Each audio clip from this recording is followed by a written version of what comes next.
representative to the San Bernardino County Central Committee, and proudly so. So Mike always gets an A grade from the Howard Jarvis Taxpayer Association, which few people in Sacramento would claim, much even some Republicans. In 2017, this is new, he was named the Legislator of the Year for the California Council of Military Officer Association of America.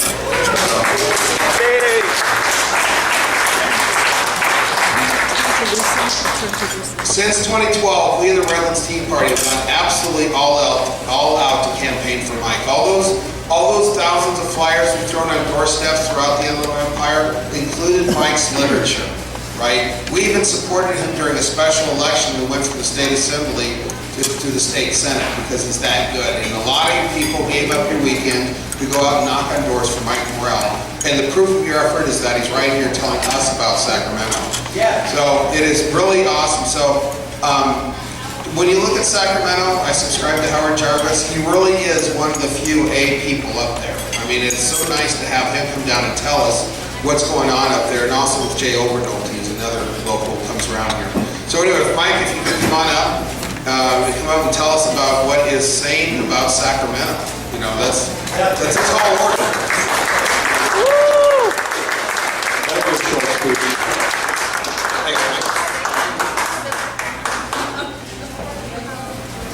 Well, it's sure good to be here, and I said this before, it's good, it's great. I just got off the plane a little while ago and came out here, and it's good to be in a town where people are normal.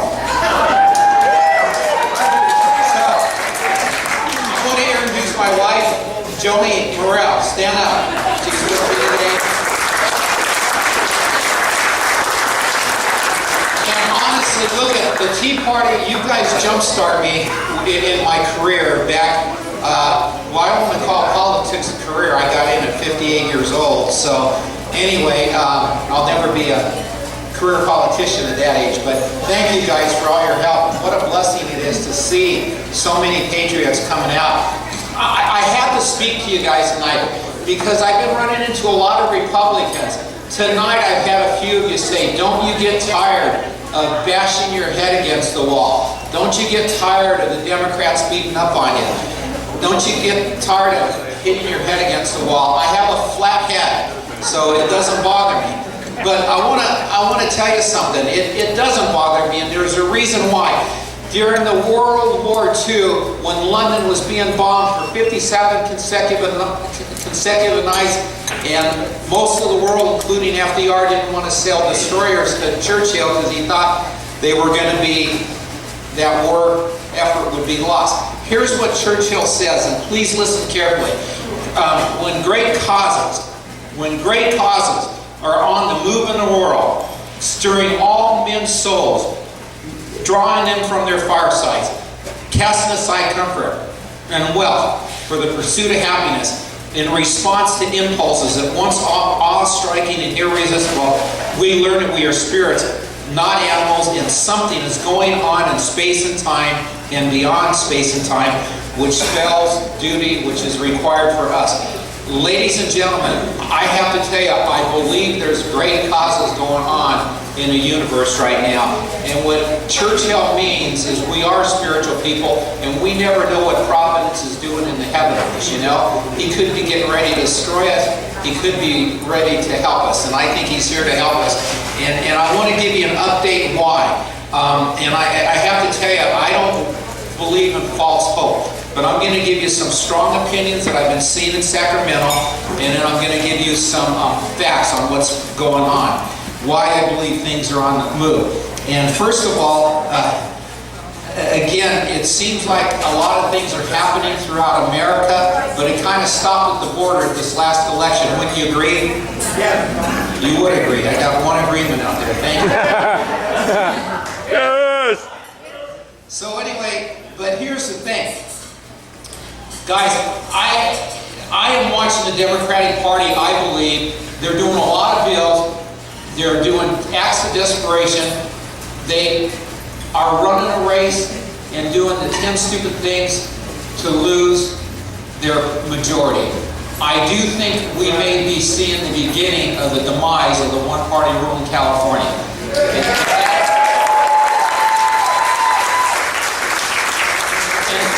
Here's what I base it on. The first paragraph, Declaration of Independence, speaks of the laws of nature, nature's God, meaning human nature doesn't change. The people in Iowa are just like the people in California. And so, yeah, that movement has stopped at our border, but you know what? The Republicans are guilty of a few things, and a couple of things we're guilty on. Sometimes, since we've been in the minority, we play off or defense and not enough offense. And we don't always get our message out. So it's incumbent upon us, the Republicans, as well as you, who are governed by consent.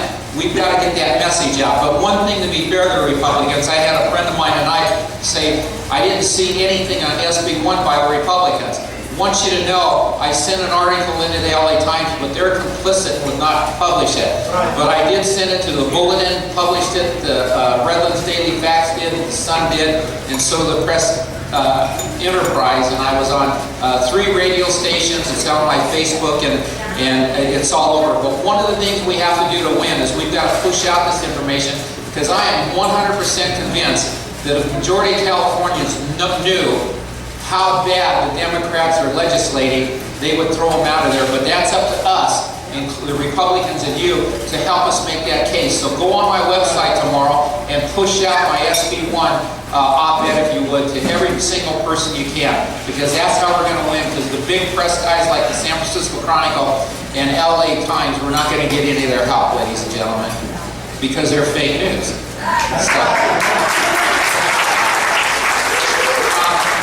Pollster Frank Lutz did a poll recently in California. He says they're unhappy with the Democratic Party, and they're not enthused about the Republican Party, again, because they don't know what they believe. But the thing is they don't want the high-speed rail. They're tired of California being one of the highest tax states. And by the way, the top 500 CEOs in America last year said California is the worst place to do business. Once, if you remember, we had the best schools in the world. We had the best freeways. But it's time to tally the score over the last 40 years of one-party rule in California under Democratic rule. And by the way, I got to tell you, I got a whole lot of Democratic votes my last election.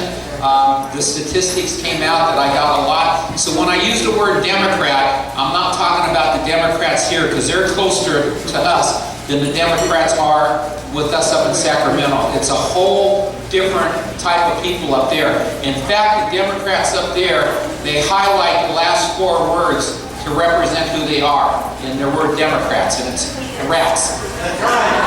So anyway, but listen, we have the highest income state tax, DMV fees, building fees. We cannot build first-time homes because the environmental impact studies and the time value of money to build a home takes too long.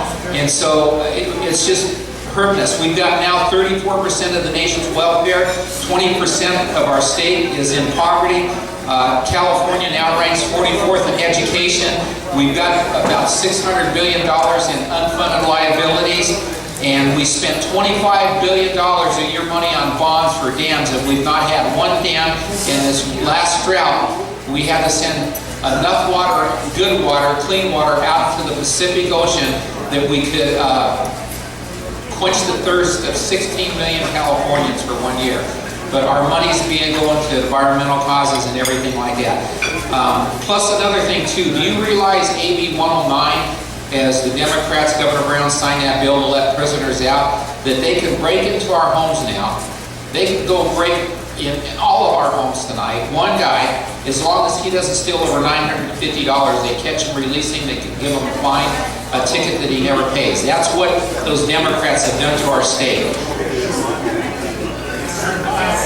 So, let me share a couple of things about SB 1 that I'd like you guys to know in case if you didn't.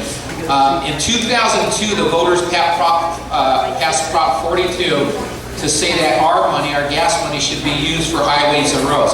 But they siphoned it away from us. They did it illegally, but they did it. 2006, the voters came back again, said we want that money to go towards roads, and the Democratic legislature did accounting gimmicks to put that money into the budget to pay for bonds. 2010, again, the citizens responded, and again, the money was hijacked away. So anyway, on this new bill, they told the public, they lied to the public, we've got them on tape. Don Dix did a radio interview and has Senator De Leon where he's taught him in the lie.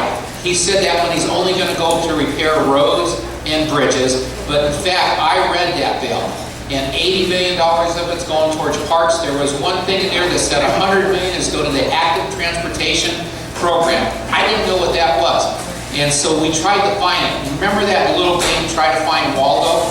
Well, it's the same thing how the bureaucrats play these games. They don't want you to find the money, but we found where that money was going to go. And it's a division of the Caltrans division, and guess where it goes to? Bike trails and hiking trails. $100 million. Plus there's $7 million in there for a university study to tell us when they're done that we need to store water. And I told them I'd do it for half that. But anyway, then I want to share another thing to show you how bad, how arrogant and condescending and how wrong these Democrats in Sacramento have been. They use this marketing term that we're going to put a lockbox on it this time so the money will be protected from the taxpayers. And it can't be open.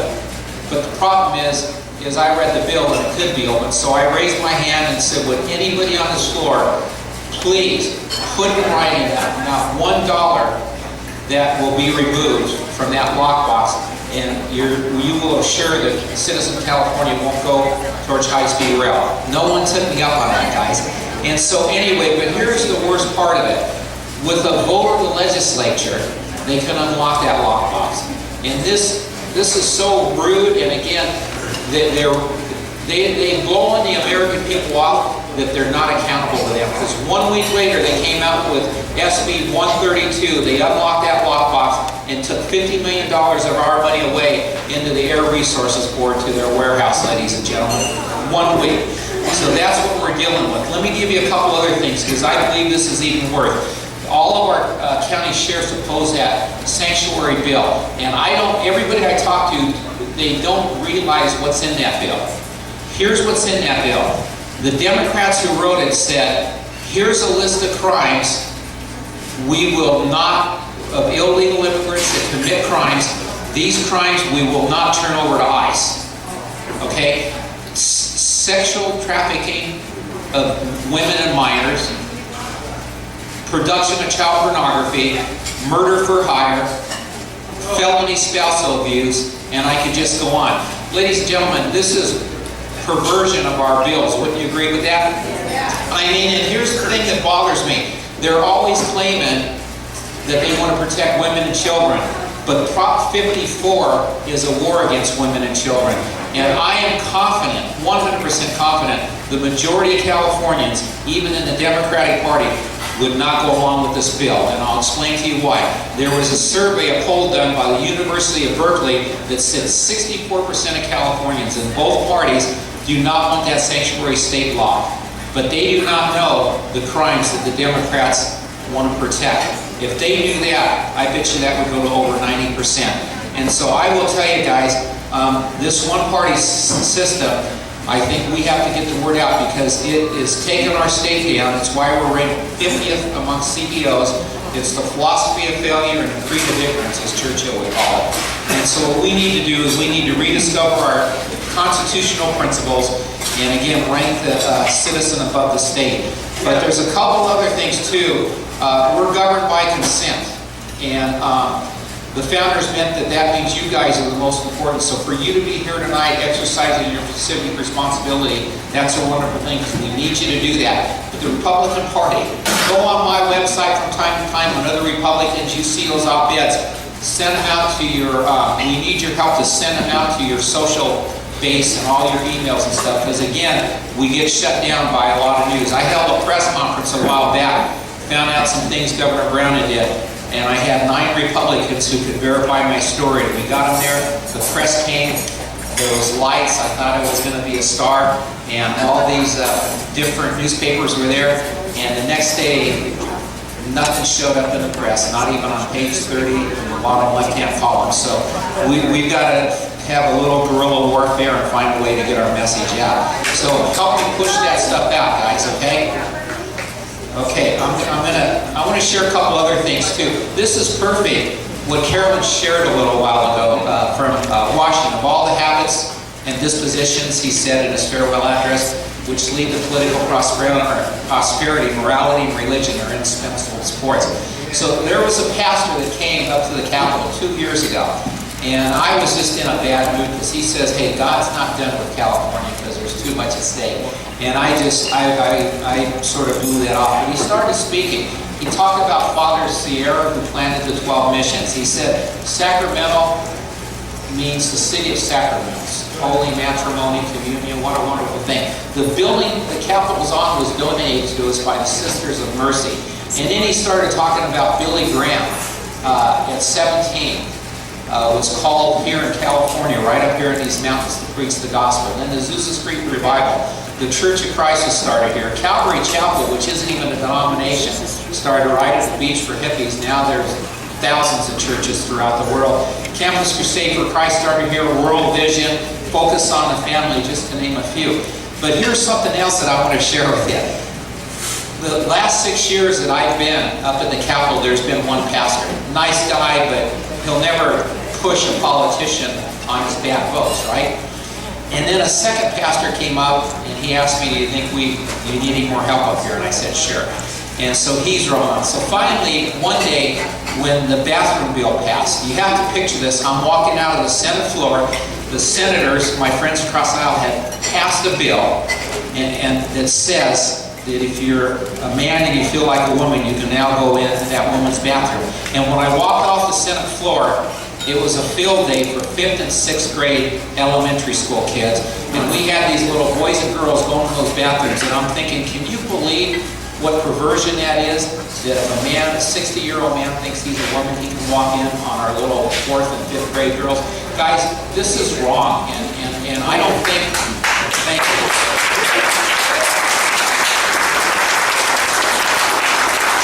See, the way the Democrats sell it is they sell it, it's about teenagers who are trying to find their identity.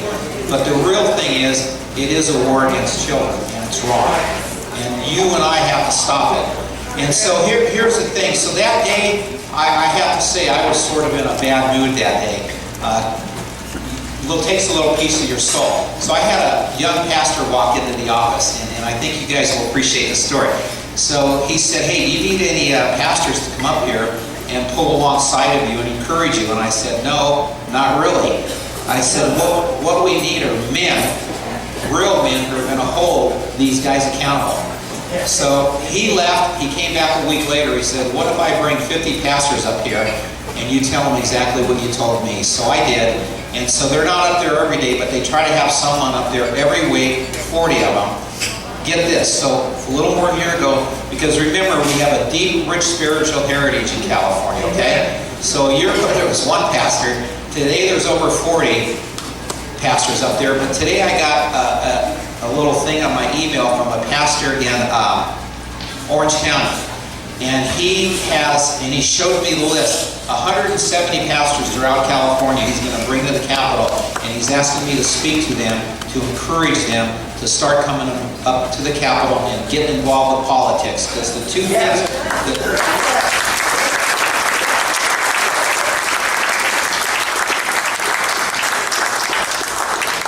so the two things that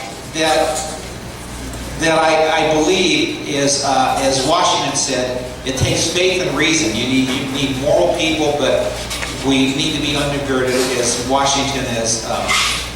That thing was read earlier today. And to see this happen in just 1 year, I go back to what Churchill says, that there's things happening in time and space, and there's great causes and forces that are on the move in the world. And just in the last 6 months, I'm seeing so much action up in California. I'm becoming encouraged. I do think we've got a long ways to go. I don't think the people across the aisle are going to give up without a fight. But I believe it's ours for the taking. But we need faithful people who are going to work hard to serve their country. And again, in the spirit of the founders, with a firm reliance, we mutually pledge together our lives, our fortunes, and our sacred honor. And sacred honor means we give everything, including the deepest part of our soul. But here's the last part that I want to finish with so we don't forget. I looked this up. Did you guys know in 1937, back in the United States Senate, do you know how many Democrats there were? There were 76 Democrats and only 16 Republicans. Okay, now today we control the Senate and the House and the presidency and all the governorships. Do you realize that statistic that I just gave you is worse than what we have in California? So if America could turn around back then, and it looks like it's turning around now, again, as California goes, so goes the nation. There's too much at stake here to give up on this nation. And so we, as citizens who love our country, as Churchill says, we have an obligation and a duty to return our country back to one nation under God. So with that, I'm being gaffed, but it's time to storm the beachheads and take our country back, ladies and gentlemen.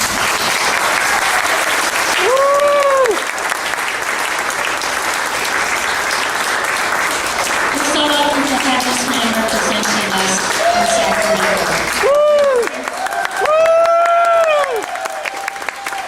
Do you have any questions? Senator Morrell. Easy questions. I only take easy questions. Talk about the gas tax. For you, this is going to be an easy question. What is being done about the fire tax? Well, we're governed by consent. We have to upgrade the leaders we send to represent us.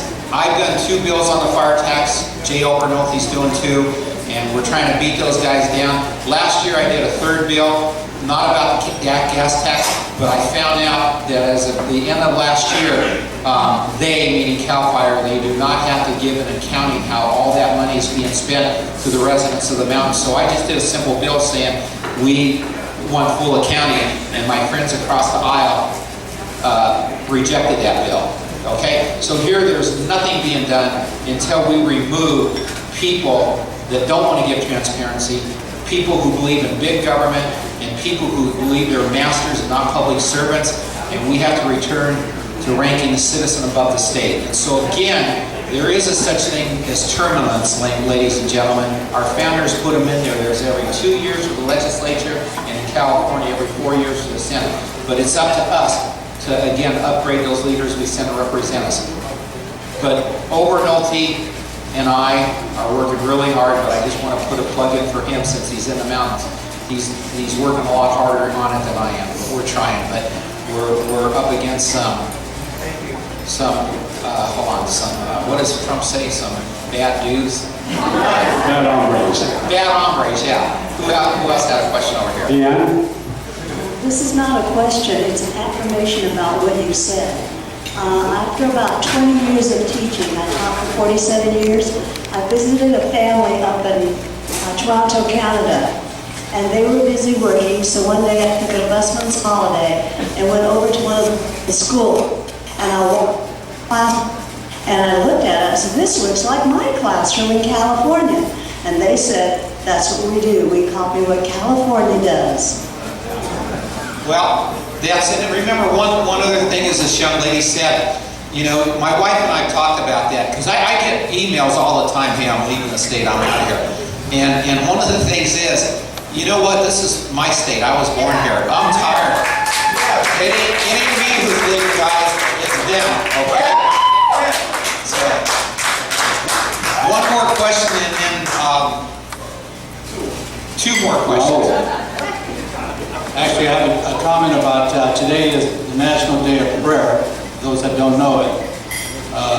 Obama did not observe it, but Donald Trump did.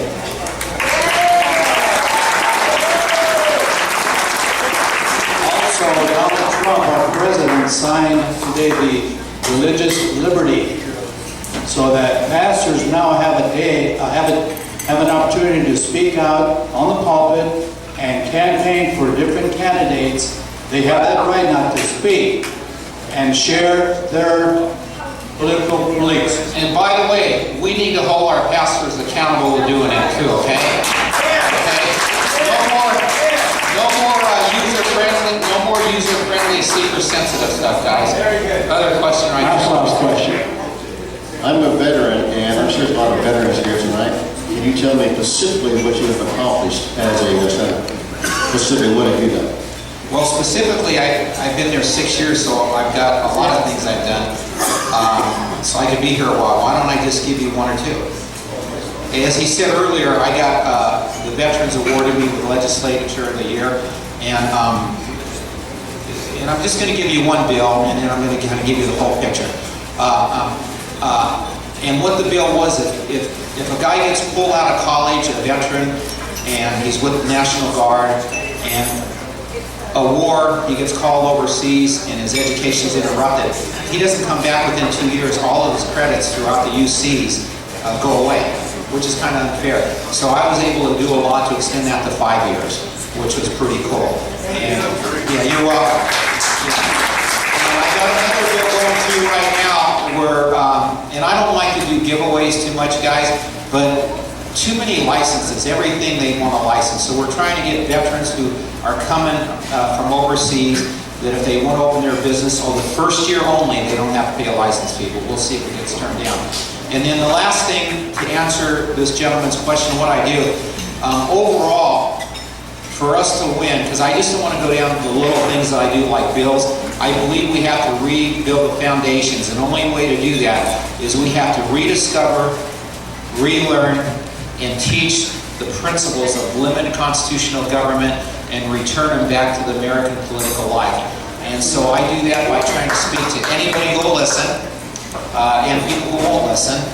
And I try to target opinion leaders. I speak to a lot of businesses, and for whatever reason, it's been sort of a drag because a lot of pastors wouldn't listen. But just in the last few months, I've spoken to 200 or 300 pastors at about 3 different conventions, and they realize, as I grew up, 2 things you shouldn't talk about is religion and politics, but they're the only 2 things that men are either oppressed or set free. So they're coming to the table and they're realizing they're losing our religious liberties. So we got a lot of great men stepping up, and so those are the things, trying to rebuild a foundation.